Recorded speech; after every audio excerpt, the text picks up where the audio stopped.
বয়স নিয়ে ভাবছেন? কত বয়স? ৫০, ৬০, ৭০, ৮০, আরও বেশি? ভাই শুনুন, এই যে ৫০, ৬০, ৭০ এই বয়সগুলো না শুধুমাত্র একটা সংখ্যা।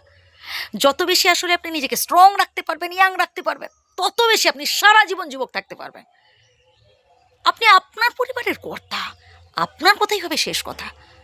আপনি যদি নিজেকে দুর্বল ভাবেন, আপনি যদি নিজেকে অসহায় ভাবেন, একটা সময় দেখবেন আপনার পরিবারের লোকজনই আপনার অসহায়ত্বের সুযোগ নিচ্ছে, আপনার দুর্বলতার সুযোগ নিচ্ছে।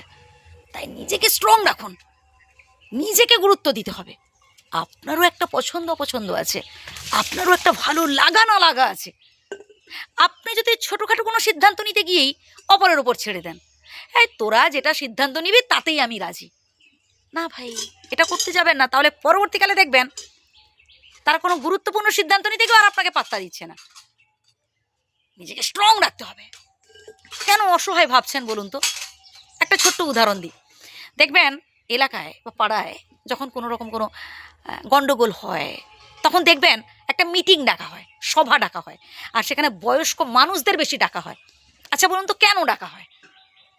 কারণ তাদের বুদ্ধির বলটা বেশি, তারা ঠান্ডা মাথায় সুষ্ঠু সমাধান করতে পারেন, যেটা আমাদের পক্ষে সম্ভব নয়। আমরা একটা হুটহাট করে মাথা গরম করে ফেলি, কোনো একটা সিদ্ধান্ত নিয়ে ফেলি। কিন্তু আপনাদের যারা বয়স্ক মানুষ, তারা যে সিদ্ধান্তটা নেন সেটা ভালো, তারা ঠান্ডা মাথায় তা ভেবে বসে সিদ্ধান্ত নেন, এবং তাদেরকেই বেশি ডাকা হয়। তার কারণ এটাই। আর আপনি ভাবছেন আপনি হচ্ছে বয়স হয়ে গেছে, এই নিয়ে টেনশান করছেন, হতাশ হচ্ছেন। ভাই আমরা কেউই অমর নই, একদিন না একদিন আমাদের প্রত্যেককেই যেতে হবে, যেখান থেকে এসেছি সেখানেই যেতে হবে। তো এটা নিয়ে কেন ভাববো, কেন আমরা হচ্ছে চোখের জল ফেলবো, অশান্তিতে ভুগবো? বরং যে কদিন বেঁচে আছি হাসবো, আনন্দ করবো, জীবনটা এনজয় করব। কি ভাই আমি ভুল বলছি কিছু? বিন্দাস থাকতে হবে ভাই। এই পৃথিবীতে কেউ কারণ নয়, বিশ্বাস করুন, কেউ কারণ নয়, শুধু দুদিনের ক্ষণিকের সম্পর্ক, এগুলো আর কিচ্ছু না। বিধাতা ওপর থেকে শুধু দেখছেন, এই যে আমরা ঝগড়াঝাটি করছি, এই যে আমরা অধিক ভালোবেসে ফেলছি, বিধাতা শুধু দেখছেন ওপর থেকে, বুঝলেন?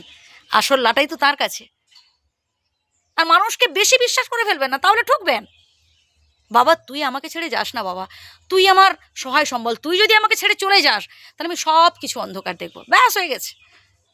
এতটা বিশ্বাস যাকেই করবেন, পরবর্তীকালে দেখবেন সেই মানুষটা আপনার সাথে বিশ্বাসঘাতকতা করছে। বিশ্বাস করুন নিজেকে, আর বিশ্বাস রাখুন স্বয়ং বিধাতার ওপর। মানুষকে বিশ্বাস করুন যতটুকু, না হলে নয়। আপনার অর্জিত যা কিছু টাকা পয়সা বাড়ি গাড়ি যা কিছু আপনি কষ্ট করে উপার্জন করেছেন বন্ধু, নিজের নামে রাখুন। অন্য কাউকে আপনি নমিনি রাখতেই পারেন, কিন্তু যাতে শেষ বয়সে আপনি ভোগ করতে পারেন এই চেষ্টা করবেন। কারণ আমি অনেক বাবা মাকে দেখেছি না শেষ বয়সে ভিক্ষে করে খেতে। ছেলে মেয়ে বেঁচে আছে, যথেষ্ট ভালো রোজগার করছে, তা সত্ত্বেও দেখভাল করে না। ধিক্কার জানাই সেই সব ছেলে মেয়েদের। কিন্তু আমি আপনার জন্য বলছি ভাই, নিজের কথাটা ভাবুন, নিজেকে স্ট্রং রাখুন, মনের সমস্ত দুঃখ কষ্টের কথা স্বয়ং বিধাতাকে জানান, আর নিজেকে বিন্দাস রাখতে হবে। তবেই দেখবেন আপনি জীবনে সুখী হতে পারবেন। যদি ভুল বলে থাকি ভাই ক্ষমা করবেন, আমি চাই আপনি অনেক ভালোতে থাকুন, তাই কথাগুলো বললাম।